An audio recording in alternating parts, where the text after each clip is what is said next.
How to delete an email account on iPhone.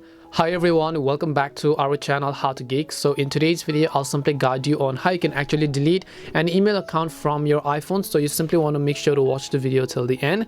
Now over time you could have added your mail, Yahoo, Gmail and many other accounts to your iPhone, and then you might want to delete it later on. Well, in order to delete it, what you need to do is just open up your iPhone and then you want to simply navigate to settings, and then once you navigate to settings, here you'll find all this option where you have to look for the option called mail, as you could see over here.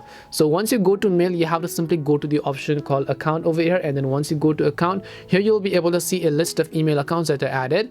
If you want to delete a specific one from your iPhone, all you have to do is just select it over here, and then all you need to do is just tap on the delete account button right at the bottom of the screen in order to delete this specific account from your iPhone. So if you've backed up everything to this specific account, you'll not be able to load them on your iPhone anymore. Now you can repeat the specific process for all the other mails that you might want to delete, and that's simply how you can delete your email account on iPhone. We hope the video was really helpful, and if it did help you, then make sure to leave a like and subscribe to the channel. If you have got any more questions, then feel free to leave them down. Thank you very much for watching, and see you in the next video.